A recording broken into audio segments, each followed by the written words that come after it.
In a world that's just full of imitations, how do we spot what's actually real? Well, the answer might just connect a hit TV show to the heat of a battlefield.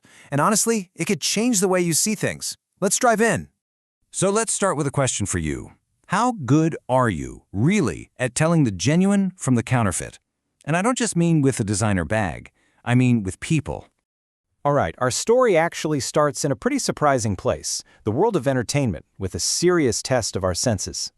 There's this incredibly popular Korean TV show called Hidden Singer, and the whole premise is simple, but it's totally brilliant.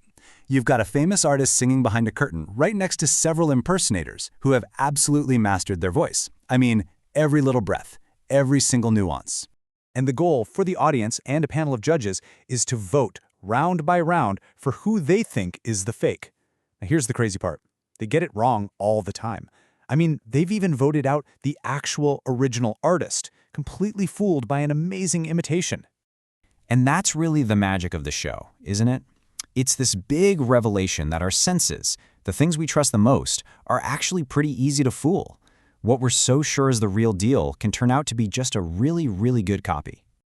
Okay, so let's take that idea, the hidden original versus the convincing fake, and just raise the stakes a lot.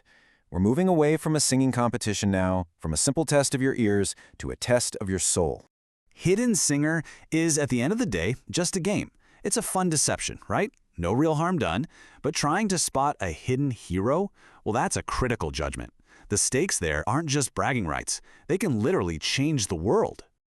And this really gets us to the heart of it. If we can't always trust our own ears to find the real singer in a booth, how on earth can we trust our judgment to find a true hero, especially when the fakes are so darn good at playing the part? To answer that, we've got to go back in time.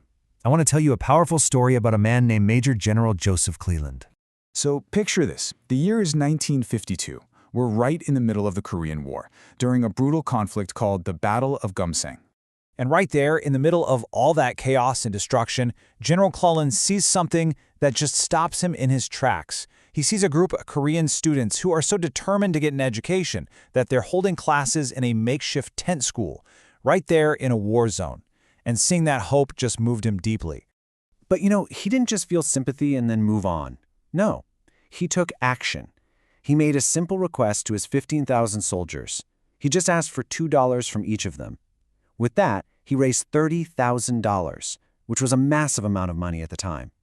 Then he got his army engineers to turn that money into a real, proper school, which would go on to become Gupyeong High School.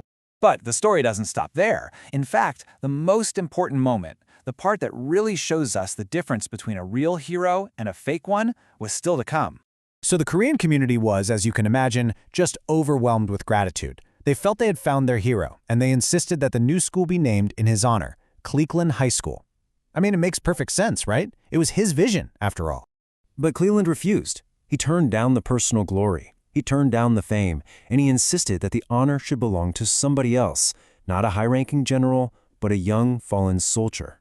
The person he chose was Private Kenneth Kaiser Jr., a 19-year-old kid from California.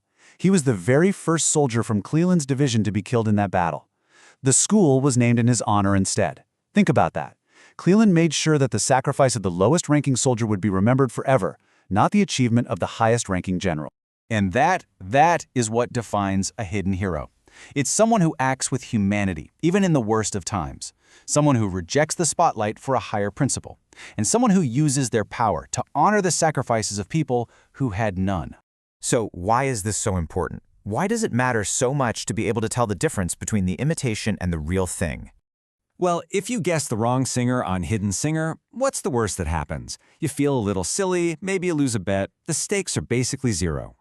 But when an entire country, an entire society, mistakes a fake for a true hero, the consequences are catastrophic. That's not just a simple mistake. It can be a fatal one. You see, fake heroes steal the credit that belongs to other people. They put their own followers in danger just for their personal gain. And over time, they completely destroy our ability to trust in real leadership. And they can lead a whole community straight to ruin. Look, It is so easy to be fooled by a loud voice or some grand performance, but true heroism, the kind General Cleland showed, is often quiet. It's defined by integrity, not by fame. So the real challenge for all of us is to look past the performance and ask ourselves, who are the hidden heroes we really need to see today?